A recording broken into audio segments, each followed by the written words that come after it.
bitch got the heat.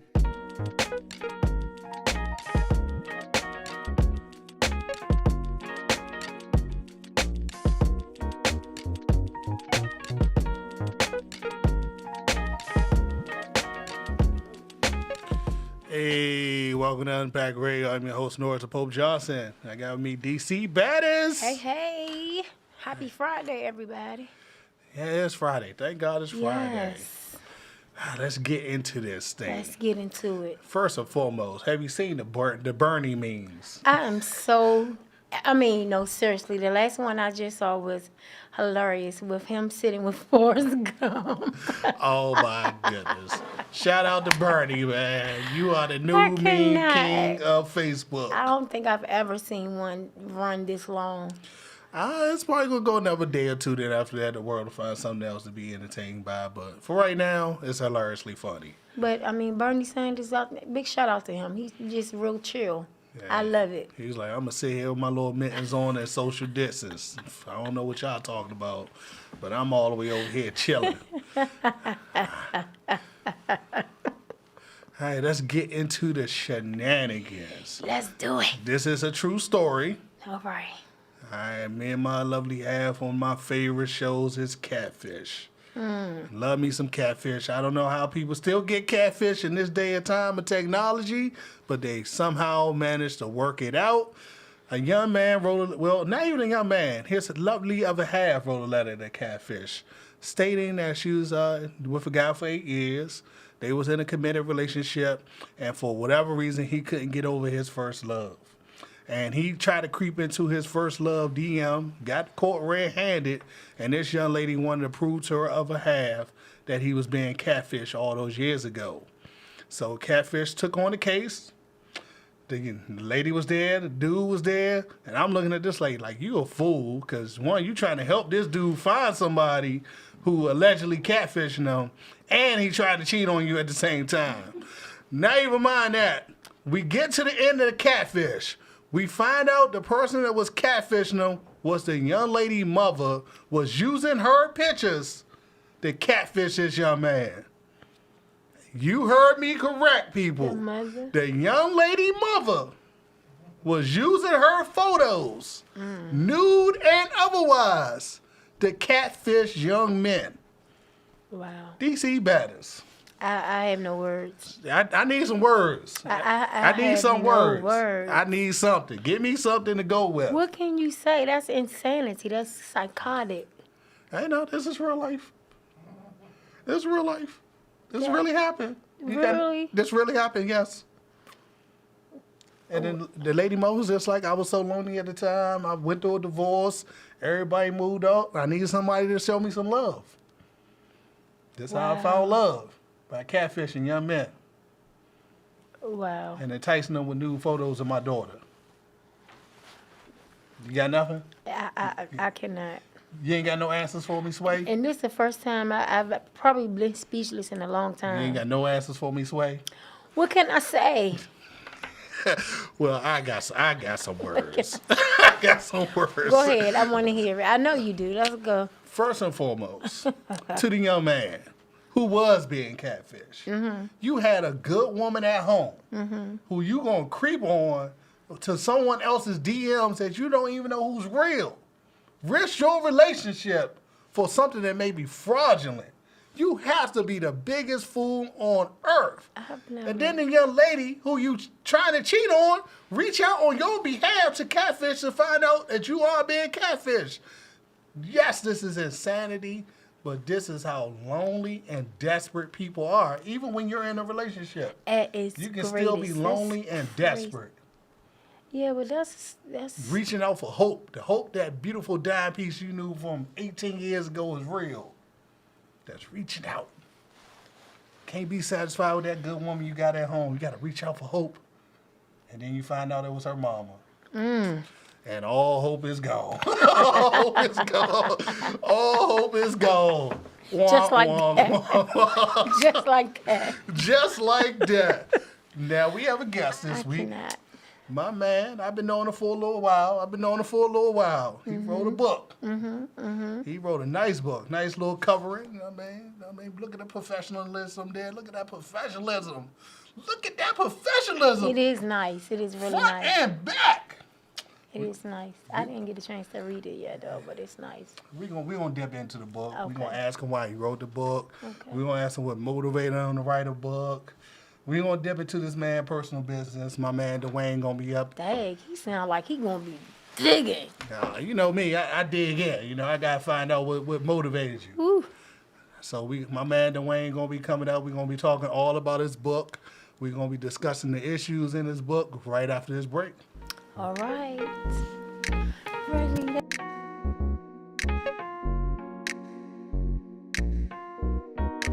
Vintage got the heat.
Welcome back to Unpacked Radio. I'm your host, Norris Pope Johnson. Got me DC Baddest. I got What he do? my good friend Dwayne, who wrote a lovely book.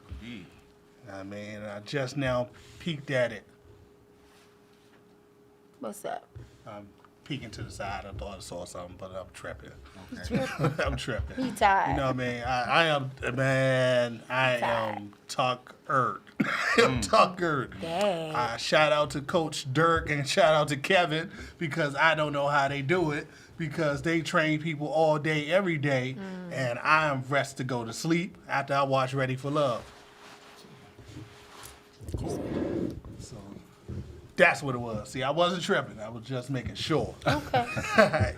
My good buddy Dwayne, my first question is, why did you feel it was necessary to write this book? I had to write the book. So let me say this. I got out of this awful relationship. I mean, it was a beautiful relationship. It lasted nine years, so it had to be some beauty there. But once that relationship was over, it was really difficult for me to move past it. As a man, you know, people think it's easy for you to get out there, sleep with this one and that one, and you're good. But for me, it was so much love involved in that. To transition to the next situation was really difficult for me. Oh, I love that. You don't hear that often. No, it's facts though, and the reason I had to write it was because I was doing all kinds of things. Of course, drinking, and I was sleeping around with women, but none of that helped ease the pain. Yeah. So the pain stayed there, and it was only until I found myself writing, doodling, that I felt better. And the more I wrote, the better I felt. And then at the end of a year and a half, I had all this paperwork in front of me because I forget the phones. I'm doing everything on paper, pencil Right, and me paper. too. Exactly. Yeah, me too. So I was like, what are you going to do with all this paperwork? You can't just trash it. So I had to teach myself how to write a book. Oh, okay. So this is self-taught. Oh, absolutely. Okay. Absolutely. That's very nice for I a journal self-taught. all the time. I've been journaling since I was a teenager. So I told my children, if something happened to me, the first thing you better do is get those books. Yeah. Yeah. Like, get them. Keep them, burn them. I don't, that's for nobody else's. You know I what bet mean? there's some jewels in there, Oh, too. yeah. Now, my next question is, what was the emotional process of your journey to completing the book? Because I know as you're writing the book, you're probably thinking about that heartbreak. You're probably reflecting on, damn. So what was the emotional journey for Well, you? because I've never written a book, and I'm a writer / poet. I'm in touch with, I'm in all of these Facebook poetry groups. So I had to reach into those groups, and I had to ask the people that I was kind of friends with through social media. I was asking them, listen, how do you write a book? And then they were like, listen, come to our city. We'll take care of you. We'll help you write this book. We'll put you up. We'll talk to you, so forth and so on. And I had this one lady. She really broke me down. And I didn't even expect this. But she was like, the book is good. You make some great points in it. But you're out of touch with your reader. And of course, because I've never written a book before, I don't understand what she's saying. So she said, I'm going to give you this homework assignment. So I need you to remember back to the pain, and I need you to write something on that. And she left me. She had to leave for about 2 hours or so. And I sat, and I didn't even know where this came from, but all of these emotions, all of these feelings came to the surface, and I just started writing. And then when I finished, I even dropped my own mouth. My mouth hit the floor, because I was like, wow, this is really good. But it was good, and it was true. So, and all that emotion, that helped tell my story, and it helped me connect with my reader. DC? So, not with just writing a book, your emotions, as he was asking you about, did it change your dynamics on the way that you looked at relationships, the way that you would enter a relationship, or did you even think about getting involved again? Because you said you were still, out there. So when you were out there, what was your intent? So was it out of malice, like I'm mad, I'm angry? You can... No. Let me tell you what type of person I am. When I meet you, the opposite sex, and I have a good conversation with you, for the most part, I understand our connection. I understand what level our connection is. We could be potential drinking buddies. We can be potential hanging out buddies, whatever kind of friends, or I can have an actual connection with you. And if I have a connection with you, screw all of that. I don't have a problem with tapping back into my emotions. And I know some guys shut down and stuff like that because they're afraid to be slammed by that loss or that. But that's not who I am. Right. I love to be loved, and I love loving women because it's a beautiful thing. I mean, when you really give your woman the type of love that she deserves, and you come home to that meal or that bath or that massage, man, what more can you ask for? I know, right? So- What more could you ask for? So I had no problem tapping into that. I mean, meeting somebody and saying, I want to spend some quality time with you. So, in you writing a book, did you have any parts of it where it was a tell all parts in your relationship of the 9-year person who you were with? Did you mention anything about her? No. I may have mentioned stuff silently, but you got to understand this. I haven't had great relationships with black women, and I say black women specifically because that's generally who I deal with. I hope so. That's generally who I deal with. So I've had, because of these bad relationships, in writing this book, and knowing that today, if you say anything crazy about a black woman, then ain't nobody gonna read your book. Then ain't nobody gonna pass your book on. You don't think so? Absolutely not. I think we here for the drama. That's what No, we the like. drama, yes, but not for the bashing. And because I was so emotionally let down by black women, I could have just ripped into just met the black wrong women. ones. Well, yeah. So I tried to stay away from the negativity, and I tried to make sure that I didn't bash her or put her in a negative light. You know, I'm a smart ass, so of course I'm gonna say some slick stuff. Yeah. But at the same time, to just directly go and bash her, no, I stayed away from that. That's what's up. I have respect for you. Okay. May I ask what caused the breakup? You grow apart. Yeah, think about it. 9 years? Come on, man. And then I'm going to say this, and this may not be true, but in my opinion, well, she was a virgin when I met her. Bless the So, Lord.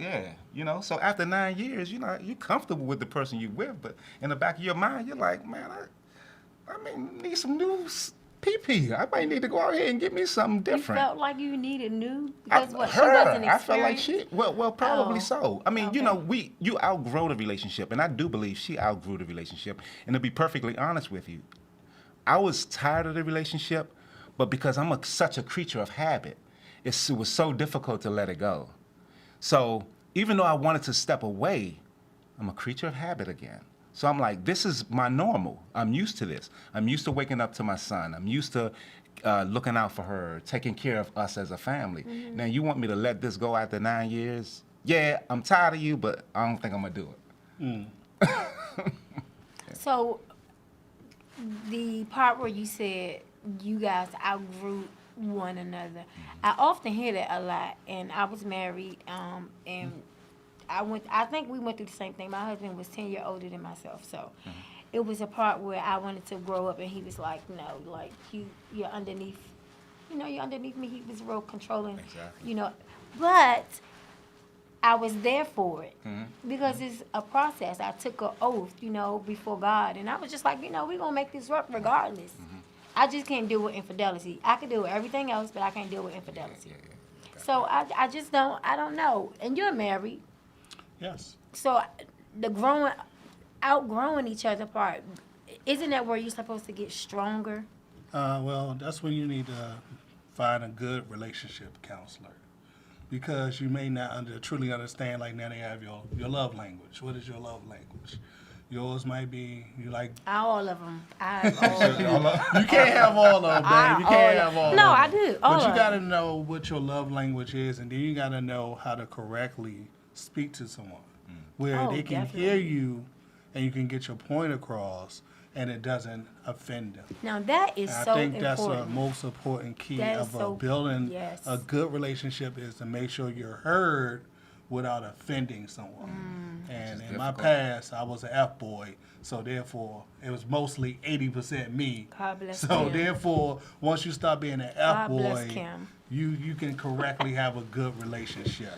And if you focus on your wife and you focus on truly loving your spouse, you build together. Because everybody grow. Like the person I was last week is a different person today.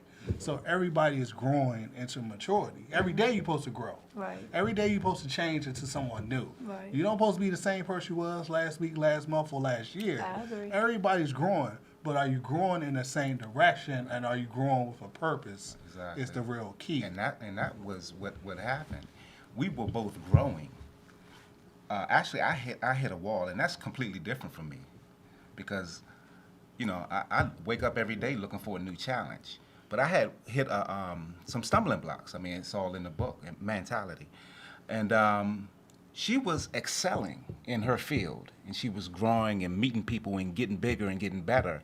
And then I think in her brain, she was like, maybe he's going to be in this rut longer than I'm willing to wait for him. So let me get out here and go do me while he's stuck in his rut. And then, and to be honest with you, I needed that time alone. But, going through it, you don't know that. I want my family. I want this woman that I've been with. Right. But that time alone, and she hated me after that time alone, because I was able to come to grips with who I was and what I wanted. And I was satisfied with waking up by myself, and I was comfortable with understanding that, hey, listen, we just have a co-parenting relationship. And she despised that, but you kind of caused a rift because you wanted to go in your own direction. That's that dangerous love right there. Mm-hmm. Yes, definitely. No, I wouldn't know about all that. Now let me ask you a question. How do you feel about your journey of loving yourself first? Oh man, I think let me tell you, the coolest thing in the world is to be me. And know that's right. You know what I'm talking about? And I'm not saying that in a vain manner. I just explore myself regularly, mentally, emotionally, because you always have to have checks and balances. Because when you wake up every day, people always want to tell you who you are. People always want to say you need to go in this direction. And those of us who aren't comfortable with who we are, we listen instead of following our hearts or following our brains and stuff like that. And I got to a point where I listen. I'm a great listener. But at the end of the day, when I make decisions decisions for Dwayne Foote. DC? Well, I just discovered that part of my brain to absolutely put myself first and love myself wholly and completely. Yeah. We have had conversations about that. He always tell me, you know, you need to chill out. Your kids pretty much grown. You need to look out for yourself. Take care of you.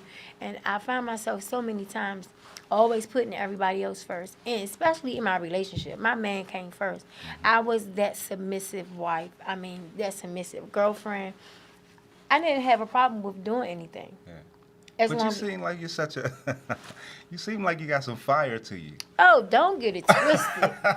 She's in there, but it has to be provoked. But it takes some time for me to actually bring, you know. Got it. Yeah, you know what I'm saying? You got a name for it too, don't you? How you know? Because I was getting ready to say it too.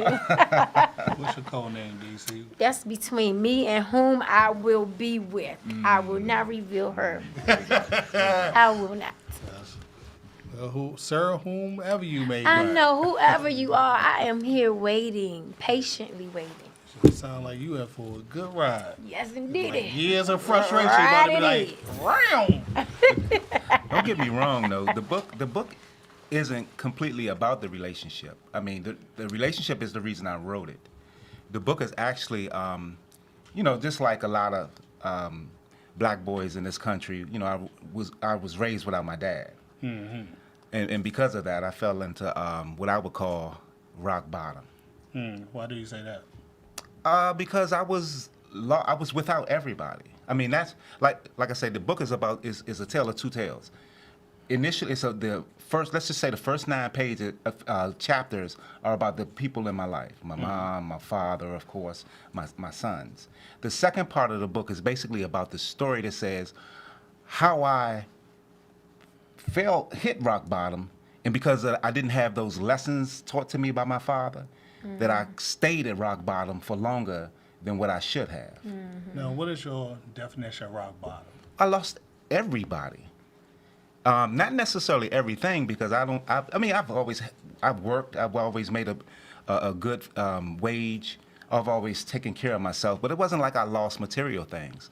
I lost family. I loved lost ones, all because I didn't handle a particular situation the way I should have handled it. And because I did that, I know for a fact that had my father been there to teach me some of those lessons, or to say, hey, son, you're going in that's not the direction that you want to go in, I could have saved or salvaged some of those relationships. But those relationships went to the wayside because I just didn't know how to handle going through and being firm in what I wanted out of these relationships, and being and letting the people who I lost those relationships with know that they meant a lot to me.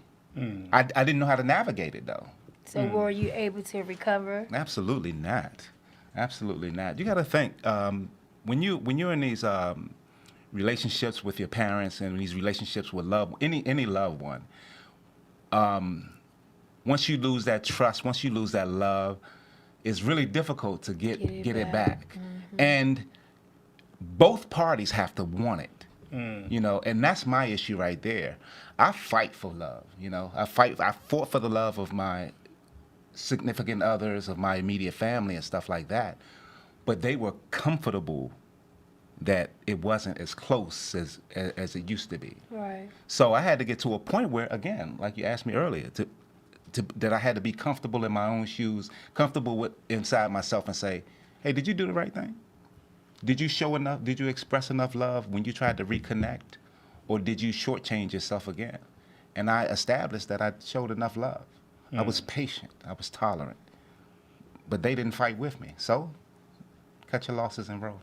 I had to learn that lesson the hard way myself. With You know what I'm family saying? Members. Yeah. And there's a few people I literally just had to say, sometimes you just have to walk away, take a mental break. You're not angry with them, you don't hate them, but you just got like, I need a break. Yeah. I need a break from you for me. But you ever have that you ever had that emotional weight on your shoulders, where you can't really rationalize for yourself on a day-to-day basis, and you don't know why. You're like, what's going on?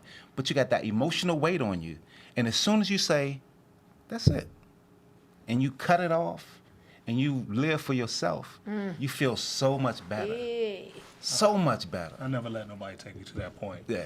But I do kind of understand what you're saying. He's so macho. He kills me. He But kills DC, me. no offense. You gotta have no think about- emotions. You got to think about all this stuff. Like last week we was having a discussion. You got to think about literally one of these days, me and you can just talk about my life. I can write like the craziest, like Antoine Fisher make my wife cry. My story is worse than that. Like literally, you gotta think about it this way. At 7 years old, one of my cousins molested me. Really? So you gotta think Oh, about all no. that, and then that gave me like a sex addiction because you don't supposed to be having sex at that early age. You said at 7? 7. Oh, wow. My cousin molested me, so you gotta I'm think sorry about about stuff like that. You gotta think about my mom's drinking. I had to literally one time pull beer down the sink and be like, please don't drink no more. So you gotta think about all the stuff I've been through. I done cried all of the tears I can cry. You cried? I used to cry all the Like time they to roll beg my down your mother to stop drinking. I have no more tears left. Right. It's only mental toughness that gets me through the day. You gotta have some type of mental toughness to push through all these things and all this drama. Yeah. I mean, being a black man in the inner city, growing up in the times that we grew up in, you got to be mentally locked in when someone at 13 years old asks you whether or not you want to sell these drugs. And you got to be tough enough to say no, because there's no one there to save you. I'm pretty sure he can probably testify to that. I'm sure. I mean, growing up without a father, Absolutely. you have all this emotional baggage, because then once you get in a relationship, you got to figure out how to love this woman. And you never learn how to love a woman from a man. So you got to figure all this shit out on your own. You got no guidance on how to love a woman. I mean, and that's vice versa for a woman as well. We're not really taught unless you saw it, you know, where your aunties and your uncles were in relationships or married for a long time. I do know that I have 2, 3 aunts and uncles that have been in relationship over 30 some years, but I mean, to honestly say, my mom and my dad were married, but they were separated. I mean, that's what it was, always a broken home, a broken thing. So women had to learn how to love, but we were taught, go to church, go to school, graduate, get your education, find you a good man, settle down. That's it. If they would have said, Alicia, girl, get yourself a job, go work for Congress, go be president of the United States, I probably could have did that. Absolutely. But this is what I was following the path of what I was taught, because that's what was laid before me. You understand what I'm saying? And it hardens you Yeah, too. it definitely- It hardens women. It I mean, definitely when we ourselves don't know how to show our emotions and love, and then here nobody really taught you. You never saw the example of a black man loving a black woman, so it hardens you. Then you get in a relationship with a man who's already tough as nails, and then you don't know how to express yourself. He doesn't know how to express himself. So the back and forth can be ugly. You know, Yeah. it could be. It's love and it's hate. Exactly. You know, no middle ground. Can you imagine Exactly. that? Love and hate and no middle ground. Exactly. And then you bring children in the Oh my midst God, of it. which Which yeah. makes it which is even beautiful, worse. but it makes things. Yes. Makes it Completely even worse, because now worse. they get to see all this mess going on. Exactly. All right, my next question. You mentioned your father. Now, as a father, do you try to play an active role in your children's life because of that absence that you had growing up? Let me tell you something. I love being a father, but it's real difficult. It's really difficult being a father when you have these women who step on your toes, who don't allow you to be the fantastic father that you are. But don't get me wrong. The time that I had in my children's lives, I did everything I can to make sure that they understood that, you know, that they needed to be comfortable with the young men that they are. They needed to understand that I was going to go in a particular direction, and that direction I go in, pay attention to that, because you're going to need to pay attention to these examples, because you're going to need to use some of the things that I've gone through in your life so that you won't make the same mistakes. Exactly. So definitely, I mean, and you just have to be, you know, and I focus on young men in my book. I don't have any daughters. And thank God I don't, because if I had daughters, I would stay broke. But because I have these young men, I understand how to talk to them. I understand what they need, and I love it. I love everything about parenting. So yes, I do go out of my way to make sure my boys understand the big picture. Focus on, pay attention to me and find out who you are as an individual. Yes, that is so important. So, while you were going through all this, the process of learning yourself and in your heart and your emotions and writing a book, was there some type of spiritual guidance that you took, or some, advice from someone? Spiritual guidance, not. I mean, I personally have a relationship with God, but did I have any particular spiritual guidance outside of my personal relationship with Him? No. So I don't talk a lot about spirituality in the book, because again, you got to think about it. I'm trying to be straightforward and make certain points, and I think sometimes when you throw spirituality or religion in there, you could mess the point up that you're trying to make. Okay. Because people love their God. Oh, yeah. And please don't say anything against God or close to being against God. So I was really, really focused on trying to make my point in some abstract ways, some straightforward ways. Okay. I asked that because sometimes, you have this, like Oprah Winfrey had like a moment, like God spoke to me and I was supposed to, He told me to write this book and He told me to say these words. That's why I asked that, because you came out of just writing and going straight into doing a book. So that's what I was asking you, basically, was it a moment where God spoke to you, or you had a dream, or some type of epiphany? That didn't happen. I think it happened in the sense that He opened my eyes to say, don't you feel better right now while you have that pen in your hand and you writing on that paper? So in that manner, absolutely. Okay. All right. Because I didn't see it. You got to think about it. It took me a year to a year and a half to actually discover that I was feeling better. Oh, wow. You know what I'm saying? So He was like, don't you feel better now? And I looked internally and I was like, I do feel better. So even now, and I done put the pen and paper away and I done moved to my iPhone. So now I'm writing in my iPhone, and it doesn't make a difference what I'm writing. The next book, a poem, or whatever, I feel great while I'm doing it. Okay. My next question, I noticed you said in your book that failure is not an option. Why was that important to mention? Yeah, I mean, because we get in these ruts, and when I was at rock bottom, I actually thought I was a loser. I thought I was a loser because, hey, I'm in rock bottom, and I have people telling me on a regular basis that I was a failure. What people? What people told you that? Baby mamas, so people close to me. But I understand why they were doing it. I mean, were they being mean? Sure, they were being mean. But it's so easy to pass the buck. When you want to not own your bullshit, you pass the buck on to somebody else. You tell them how terrible of a person they are. So that's what was happening to me on a regular basis. So I was being compounded with people telling me how terrible of a person I was, and I was believing it. Yeah. And then it wasn't until I created this alter ego, Lone Wolf. Oh, that's your brand. Yeah. Okay, Lone Wolf. And don't get me wrong, I know it sounds crazy for a grown-ass man to have an alter ego, but let me tell you what it does for you. It makes you remember when you were comfortable in your own shoes. It make you remember when you took care of your family. It make you remember when you were confident. So once I latched on to this logo and got it tattooed on me, because I had to get it tattooed on me. You had to? I had to. Okay. Is that your only tattoo? Oh, no, I got a couple of them. I have several of them. Okay. And I need to work on this sleeve. But okay, all right. But once I tapped into that power of Lone Wolf, I just started working. I felt better because I was writing, but just because I felt better doesn't mean that I was working. Now this alter ego was like, listen, you see that light up there? We gotta get to that light. So we gotta put forth some effort to get you back to where you were. And once I started climbing out of that hole and started getting closer and closer to that light, that confidence came. Now, I noticed you mentioned about the alter ego and being grown with alter ego.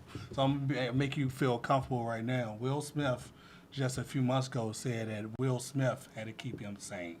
Pretty much he had to think of himself as a whole different human being just to stay sane in the world that he was living in, where you got so much money and power that can easily corrupt you.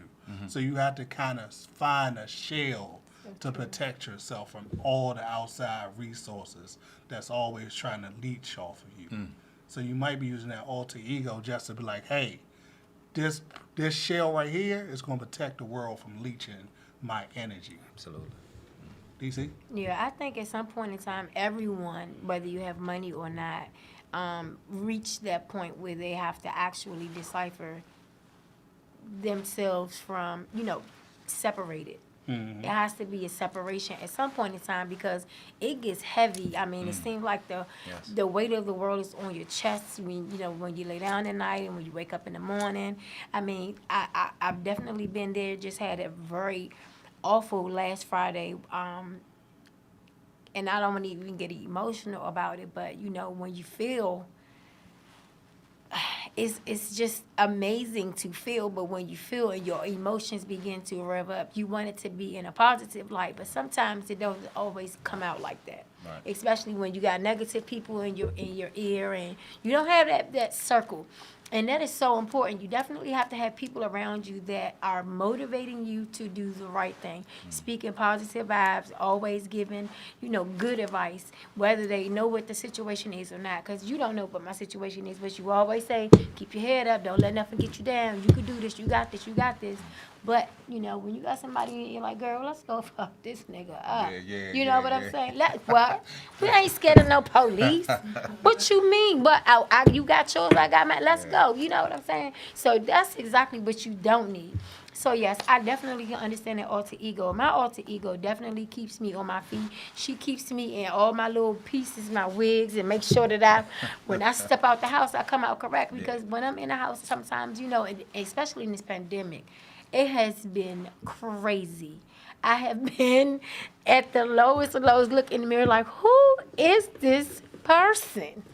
I had one of my neighbors to say, oh, the transformation. Be real. Oh, wow. Okay. Because, when you home chilling, you comfortable. The wigs, I got 1,000 of them, so, I'm just being honest. It is what it is. Oh, absolutely. I had one of my neighbors ask me, what did he ask me? Was I in the witness protection program? I said, why would you ask me that? He said, every time I see you, you got a different head. I said, no, that's just me. I just like to be different. I never stayed inside the box, and that's another thing. You can't always follow the crowd. You got to be who you are, and a lot of people don't know how to do that, and if they do, they're afraid because people are going to talk. But as I say all the time, whether you're doing good or bad, whether you're being yourself or not, people gonna talk anyway. Oh, yeah. So you might as well go ahead and do your own thing. Keep it original, keep it unique. All right. Well, first and foremost, thank you for the comment, DC. But I haven't arrived to that point yet. If you really need something taken care of, there's still people out there who will do stuff for $50. Indeed. And we can make sure we're not connected to it. So I'm not that saved yet. I'm just saying. I'm still from the streets. I appreciate that. Thank you. And Note to self. Note to self. And once I get this license for $4,000, don't roll up on me because I'm letting you know you got two options. Oh, Lord. My 25 won't be carrying on me or this ass whooping, whichever one you want to have. You want to fight somebody so bad. I'm just saying, we living in an interesting world with interesting times. And just in case somebody might assume that I'm on one side of the fence or the other side of the fence. Yeah. Everybody know I'm a black Republican. But I would hate for one of my fellow Republicans to get their ass whooped just because I'm black. Indeed. So just in case, you know what I mean? We living in some interesting times. We definitely are. Now, let me ask you a question, good brother. I mean, how do you go about, your journey as a man during these times? Because we do live in some interesting times where, you have the world that may assume just because of what you look like that you're that type of person where they don't really know you. Right. Well, I talk so much shit You I'm do? oh my God, it's crazy. It's crazy. Wow. And it's I love it though. I love it. I'm a plumber, so I'm a plumber, licensed plumber. So being in that field, you work with a bunch of rednecks, people from Southern Maryland, Pennsylvania, and stuff like that. So in my everyday journey, I'm confronted by smart remarks and stuff like that. And it's cool because none of it ever like really gets to me and stuff like that because I do talk the shit. And I'm educated. And you know who you are now. And I'm completely Right. familiar with who I am. Right. So I talk my stuff like they talk theirs, and it usually ends in a stalemate. And that's a beautiful thing when you can be comfortable enough in yourself and you can talk to somebody who doesn't necessarily look like you on a regular basis and bring them to a stalemate. They don't win, you don't win. You get your point across, I get my point across. So I'm cool. But in my everyday travels living in Southeast, and I'm not the fighter, but I never get any. I guess because I mind my business, and because I mind my business on a regular basis, I wave to the police when I walk by them. They wave back. I talk to the crackheads. By the way, they think I'm the handsomest man in the world. Of course they Tell do. me, tell me how good I smell. It's the craziest thing, but in my everyday travels, man, I go in peace because I don't bother anybody. That's what's up. You see? In your book, I haven't read your book yet. I will definitely make sure I get a copy and read it. But with your book being done and published, how did life change for you? Now you telling me that you live in Southeast, so now you are known. Because I wrote on my on the flyer that I did, the man, the mogul, the author. I didn't know anything about you. I didn't know anything about the story, but I knew that it was something about your life, your struggle. So how did life change for you? Were you more respected? Was it more of a, how was that? Well, like, as it pertains to the book, nothing really changed. I mean, how about this? People got so much insight from that book about who I am as an individual. Okay. So my life changed in the sense that people were, wow, I didn't know that happened, or wow, I can't believe that. And I love that because the one thing I want more than anything in life is for people to understand me on the level in which I portray myself. I don't want people looking at me creating stories.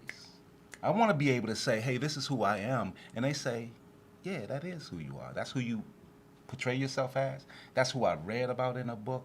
So when people are comfortable when they come around me, I'm cool. I'm cool with that. That's what's up. Okay. All right, let me ask you this question. What is your favorite chapter in your book? Good question. Black women. Why is Black that? women. It's that because I'm critical. I Hear that part. Drum roll. Let's hear this. I'm critical and I speak from my perspective. I don't jumble all black women together and stuff like that. I speak from my perspective. So when you read that chapter, if you get offended, you're getting offended because of something that's happened to you in your life.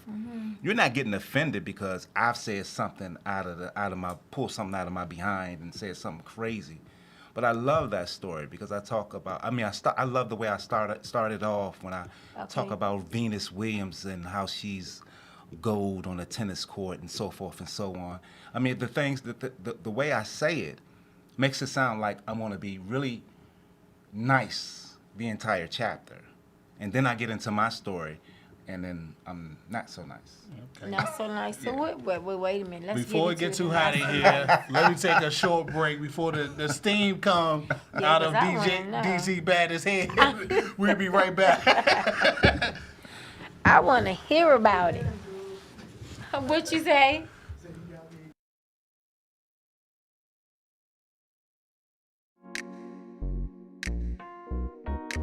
Vintage got the heat.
Welcome back, and my man is about to make DC Baddest explode. Proceed. I mean, I'm not going to explode. why was you so rough on these black women? You know, I'm not really rough. Oh, I'm talking to my man over here. Why was he? What He made was you? rough? What made you critical of black women? Because you have to be. you dated him. I dated them, and you have to be. I mean, we do black women a disservice by not being critical, by not being truthful to them. You know, and it bothers me because I understand why we do it. I'm a whole grown man. You know, we look at the big picture, which is we want to sleep with them, so we'll procrastinate and we won't tell them the whole truth instead of being upfront and honest with them. And black women today, man, they slicker than us, and let me tell you something, man. The worst thing you could do to a black woman is lie to her or not be upfront and honest with her. So I'm truthful, and in my truth, truth is always going to be harsh. But in my truth, I'm saying to you that I love you enough that I'm trying to let you know how I feel, because I want you to have knowledge. I want you to get to the point where you consider me. You don't always consider yourself. And you gotta come on now. Black women consider themselves. Do they consider men? Yeah, but at the end of the day, they want the best for themselves. So I have to say, I need you to consider me. You know why I need you to consider me? Because I understand how I feel. I need you to love me this way. I know you want to love me the way you've loved everybody else, but that way doesn't work for me. So I need to be upfront and honest with you about how I feel. That's love. How many black men have told you, DC Baddest, I don't need you loving me that way. I need you to love me this way, because this is how this is what makes me feel loved. Okay, so Yes, I've never had. No, it's not. No, I love it because he's being honest and real. However, you get what you give. So you're whatever you getting from that woman, particular black woman that you're dealing with, is something that you poured into her, because that's the way that you all vibe with one another. Mm-hmm. So it's going to be different in every relationship. Mm-hmm. So I've never had a man to tell me how to love him, because I've always given the love the way that it was given back to me. Yeah. So if you give it to me one way, I'm going to give it back to you the same way. Mm-hmm. So I never had a problem in that area. I think what happens in most relationships with black women, we tend to allow the man to so-called lead. Mm-hmm. And when you fail, the trust is broken, something deviates in that, it's false. Mm-hmm. It may be done on surface, but internally, it's false. Do you understand what I'm saying? I get it. I mean, we walking looking like the white picket fence, but once we get inside their house, it's a totally different story. Well, how about this? I've been blindsided so many times by black women. That's just my truth. You know, one of the situations I know about. Exactly. And let's go there. Exactly. I want to hear about one of the situations I know about. I appreciate you. Exactly. Yeah, one of the situations I definitely know about. And we had a conversation about the situation. Yep. I was like, but how are you blindsided? Did you? It wasn't a complete blindside. I'm not going to put it all out there. That's true. But he went through a situation where he felt like he was cheated on. And me and him talked about it. I don't know if you remember this conversation a long time ago. And I was like, well, do you think about it this way? If you gave it the opportunity to explore something new, and they took the opportunity. And he's like, I didn't think about it that way. And I was like, sometimes if you give someone the opportunity to explore something new, you can't say they cheated on you because you gave them permission to explore that option. You were hoping that they would say, I don't want to take this option. But you can't dangle candy in front of a baby and then get mad when that baby eat the candy. True, but that's rightfully or wrongfully, that's my thing. I love that. I love to because people say to you all the time that they love you, but when you get in a situation where they have to prove that love, then things get problematic. You know, I don't have a problem with dangling that carrot in front of your eyes. And when you bite that carrot, even though I didn't want you to, now I know who you are. Now I know that you weren't necessarily meant for me. Why do I do that? It's just it's just something that I do. But I do that for all my relationships. I'm talking about with my buddies. I'm talking about with everybody that I come encounter with. Because people say stuff, whether it's conscious or not. Mm-hmm. People say stuff to let you know, I'm riding with you. Mm. And all of our relationships are going to get to a point where that person is going to have to prove that they riding with you. So whether I consciously dangle that carrot or life dangles that carrot, if that person shows you that they don't really ride with you, then you can't be mad with them. You have to accept that. You have to accept them for who they are. So that's a perfect example that you just gave. And she just showed me who she was. I think I know why you do it. Because I used to do the same thing with people who know I was testing them or testing their love for me.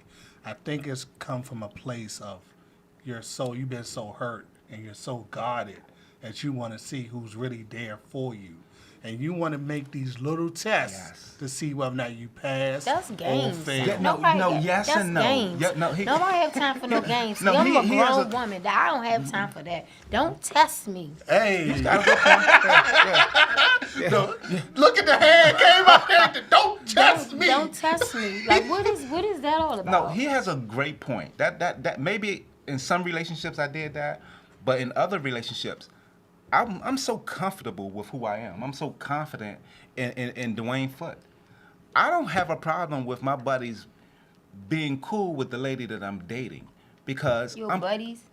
Oh yeah, like my your buddy. friends? Because whoever I'm dating gonna meet everybody I know, because I want them to be in my circle. Okay. I want them to be around everybody. Okay. They don't have to accept them, and she doesn't have to accept them. But I want to expose, because I'm in love. I want my people to know who I'm in love with. Right. So I'm so comfortable in my shoes that I don't mind exposing my lady to my friend.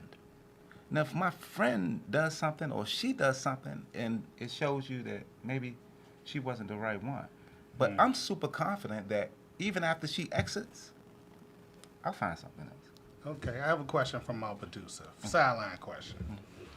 Most black men do not know what real love is. So how can you tell us how to love them? How to love. How to love black men?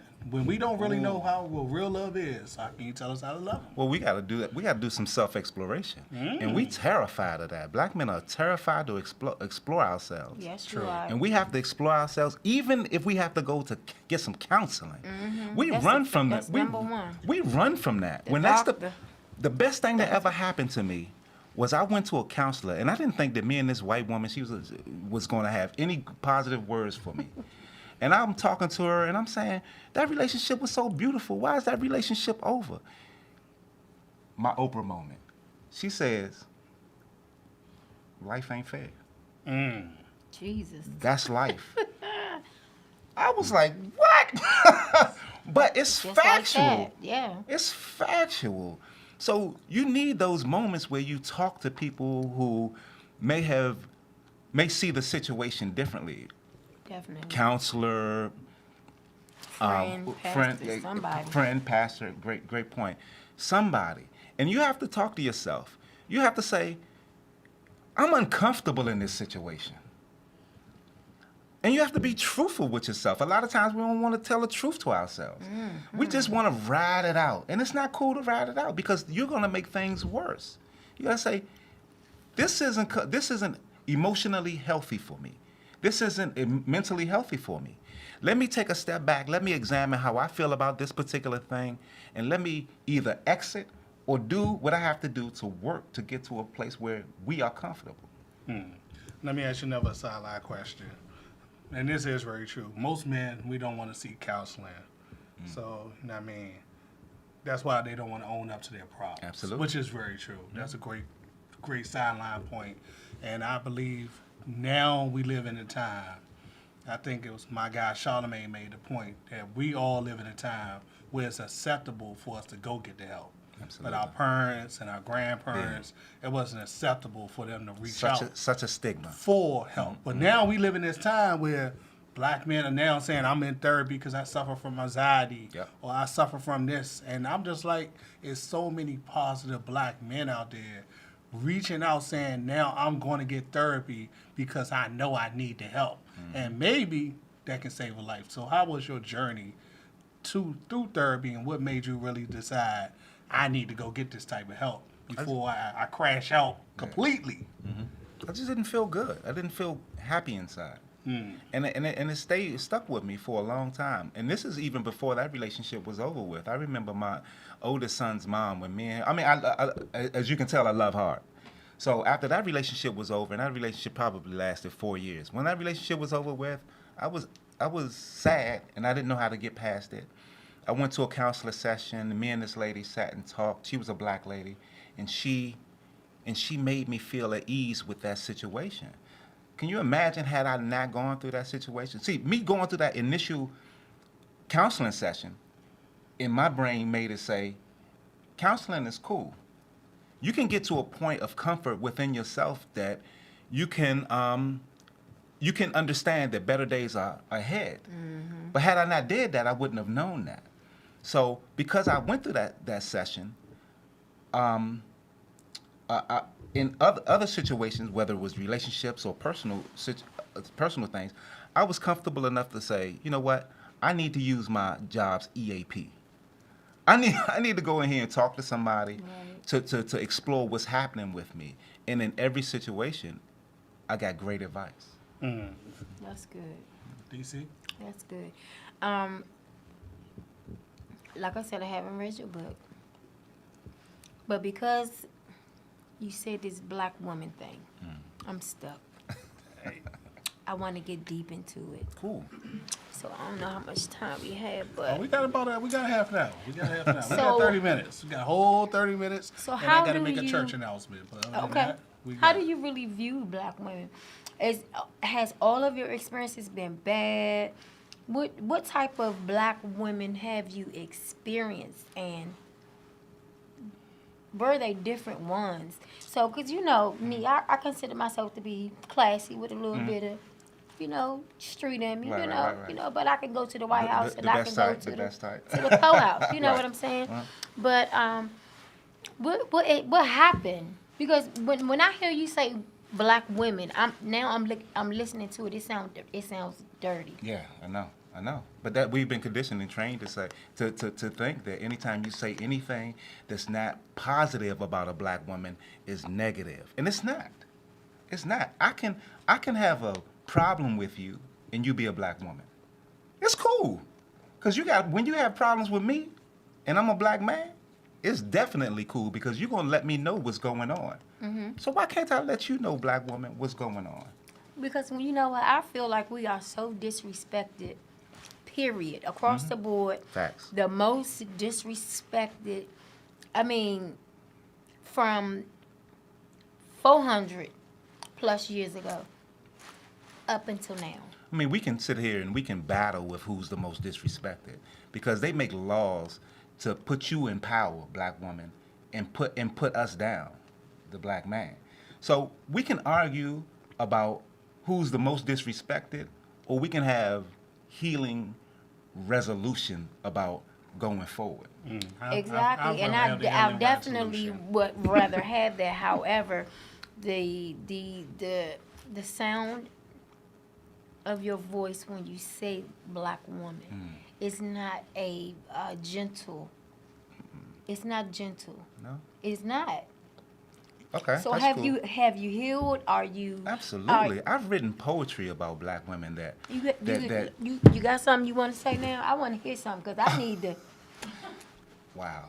I need to feel some type of way because I feel like you when you say black women, when you said it after he said something about the book, it just sounds bad. Like no, I get you. I'm going to read the book tonight. I probably have to go online and get it, but I'm going to read this book. Okay, cool. So it's a great question to ask. Am I completely healed? That's why anytime a black woman reads my book, I always make sure I give her my card because I want to hear if you find disrespect in the book. And to date, I have reviews. I mean, you can go because the book mentality is actually on Amazon. So you can go to Amazon and there's some reviews there from black women. Or you can go to my website. My website is Lone Wolf IP. LONEWOLF. I is intellectual. P is in property.com. You can go there. There's comments there. I have reviews on there as well. Nobody has ever slammed the book. No black woman, to my knowledge, has ever slammed the book. So maybe I was feeling something a minute ago. Yeah, 'cause I'm trying to tell you. He had me I took him back. rise up. Right, and that's it. I'm But it's I'm okay. a Aquarius all day long. Oh, wow. And we are passionate and emotional creatures, so absolutely. Bless your heart. Yes. Okay, Dwayne, I do have a question. I took a sneak peek and I noticed you had a chapter called Haters. Oh yeah. Why was that important? I think I wanted to express to people that you don't have to have a whole bunch of money to have haters, and there's a lot of different ways for people to hate on you, you know. And I think I've always been a pretty cool guy. So for anybody to ever hate on me was weird to me. So I had to write on it. So have you been a hater? Oh yeah, I'm the lead hater. Okay. But so I hate on silly stuff though. Okay. What's the young lady's name that played Diamond? Lisa Ray. So I thought Lisa. I'm about to jump over that. This is ridiculous stuff. Alicia slide to the slide. Just in case he say something crazy. Don't go nowhere. He said, don't go nowhere. So look, I hate on silly stuff. So when I see her thinking she's, you know, all this and all that and stuff like that.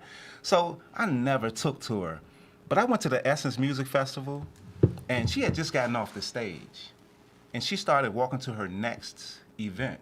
And this little girl, her whole mouth dropped, and she was so happy to see Lisa Ray.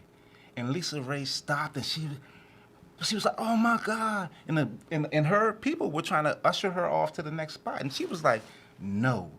She had to speak to that girl. She had to get this girl an autograph. Aww. And she had to take a picture with that. So it blew my hating ass out the water. Shut it down. Shut it down. I love it because everybody have their own perception of you. Absolutely. And until they meet you, oh, you so nice. Not to dote on myself, but they say, normally pretty girls are... They're not nice like that. You know, and I get that all the time. I said, that's so crazy. Because they'll judge you. Like, I might think you are just a jackass. Just looking at you. Just a jackass. You know what I'm saying? You got Lone Wolf on your shirt. Indeed, What the heck is that supposed to mean? You know what I'm saying? You know. So, I mean, I definitely can understand where you're coming from when we, you know, definitely Prejudge they're and all that. judged. It can definitely, you can miss your wife. Yeah, I try not to worry about the haters.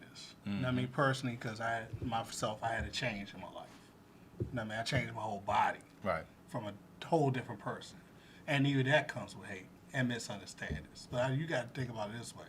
I don't do what I do for you. Right. I do what I do know for me. that's right. And you got to think about it this way. I had health issues and a bunch of other crap. I was digging myself into an early grave. And I had to switch my mindset to the point where I was like, either I'm going to live or I'm going to die. Which one do you want? Do you want to have some mental toughness and take yourself through the suck? Or do you want to go? Wow. So you can't worry about the haters. You got to worry about the truth. Jesus Christ, woman. This is another long essay from the side. Are you in a healthy relationship now? I'm in a healthy relationship, absolutely. First of all, I'm in a healthy relationship with myself. And like I said, that was a journey within of itself. But once I got to that point, I was able to meet people or meet a specific woman and really get into her. A black woman. A black woman. Black woman. Black woman! Look, Hey. But look, how could you? So after a hard day of oppression, how can you come home to a white woman? You know, There's something in truth. I'm just something in truth. like, what right are you about gonna that. talk about? Right. But that's my next long question, because I think you mastered most of the long essay I got. Because of your book, have you healed? Oh yeah. Yeah, I think so. I mean, but it's still, but just because you say you healed, that doesn't mean the work is done. Because honestly, right now, I'm going to use my EAP because I need to go and have a conversation with somebody. Not because something's going bananas, just because I need that conversation. I need that structure. I need to make sure that I'm going in a healthy, emotional direction for myself. And, you know, because that emotional and mental, they're not one and the same, but if one is thrown off, it can definitely throw the other one off. So when I say I self-evaluate on a regular basis, I'm talking about my heart, I'm talking about my mind, I'm talking about my physical, I'm talking about everything. Just because I want to make sure that my inner circle isn't being destroyed by me. All right, and what is your next book about, if you have one planned? So I'm really finished this. It's actually a series of books. And yeah, this is for you. This series of books. Matter of fact, you're gonna get the first The way you copy. just twitched your nose, though. You're going to get the first. You're gonna get the first What's copy. your So I have a series of books. It's a series of 7 books, done coffee table style. And what I did was I took these pictures of black women, all black women. So it's 13 in the book. So it's probably about 93 pictures and poems. And these poems speak about these black women and with all these different hues and all these different sizes, with all these different tattoos, with plain Janes, with all kinds of hair and stuff like that. So it's speaking directly towards black women and how much I love you. So I may have had a moment a minute ago when I said black women. Yeah, because we started off real good. The conversation, remember when we yeah, started it was off, good. I was like, oh, And then went from all to black. black whoa. women. Like, okay, wait a minute. That's why I love this show. Now, DC, what's That's your awesome. final question for Mr. Dwayne? I don't think I have a final question for him. I might be in contact with him. there we go. You know, we might have to do this. But go ahead. Oh, go ahead. You have something. No, well, no. My final question would be, do you have any regrets? I don't think I do. I should because it's been so much heartache. So you wouldn't wish the amount of heartache that I've had to deal with on anybody. But honestly, I guess had I not had that amount, I wouldn't be as patient as I am. I wouldn't be as understanding as I am. You know? So no, I don't think I have any regrets. Okay. All right, my final question before we wrap this thing up is, what do you really want to tell the person out there who's coming behind you who may be living in pain? Oh, wow. I try to do my best, brother. Yeah. Let me tell you this. People will tell you go get help. People will tell you that you're sick, that you're mentally not in a good place. People will tell you all kinds of things to, quote unquote, help you and break you down all in the same comment. You really need to understand who you are and where you're coming from. You definitely need to seek a counselor when you get to a place of understanding who you are and which direction you want to go in. But that self-love is a beautiful thing. Yes, it is. Yes, it is. Oh, okay, can I do a poem? Oh, it's too late. Give me 5 seconds. Okay. It's only 8:10. We want you to build up to it. Okay. You ready? You ready? I was going to take a look. Go for it. If you can do it off the dome, I want you to be built up to it. But you got it? Yeah. Hit it then. We talking about emotion. So this piece is entitled Brillo. Brillo? Yeah, we know Like what the Brillo. pad? There you go. Okay. Brillo pad. In the aftermath, I'm stuck with only an image of your persona. You are still trapped under my skin and I reek of your aroma.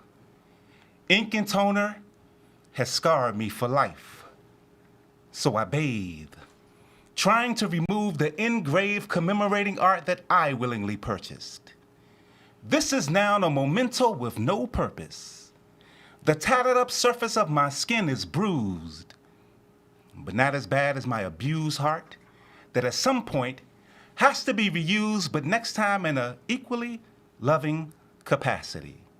So with the tenacity of a Tasmanian devil, my goal is to scour my body and tear through its flesh, exposing it to its metabolic level.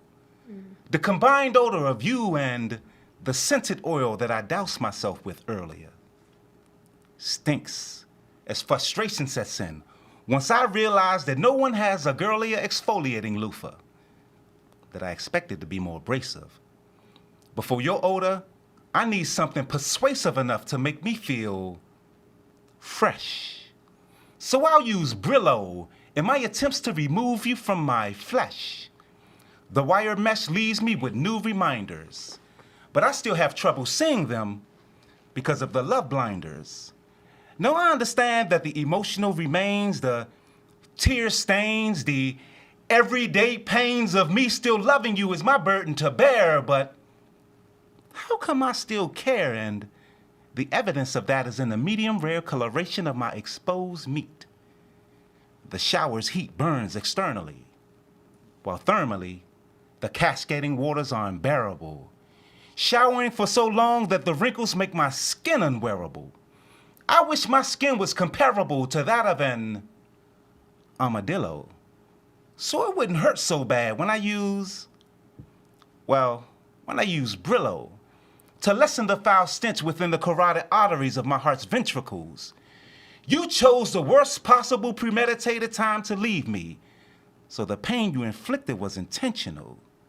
Now what once was conventional now has deflated this multi-conventional man of conviction, and I'll resort to any method to get over what I'll unfortunately call my addiction. Led by heartache, your scent would remake my present-day demeanor, as the vindictiveness was making me meaner in my foreseeable future, rendering it impossible to suture together this now section of albino skin.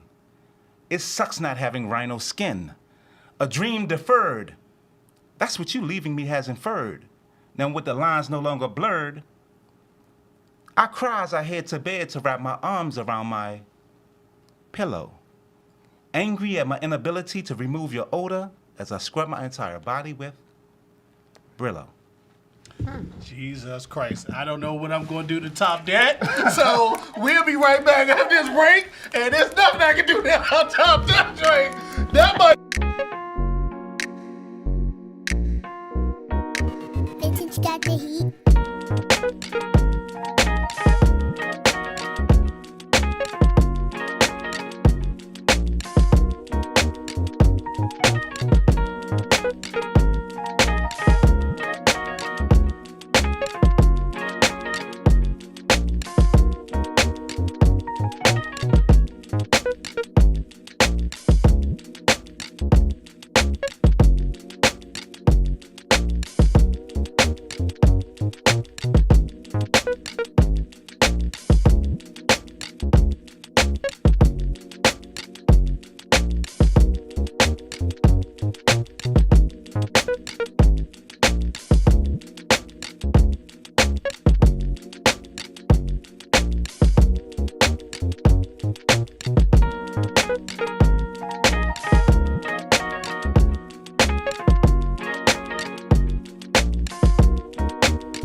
All I can say, I'm gonna try to think of a prayer to close us out, but bro, that was beautiful. Yes.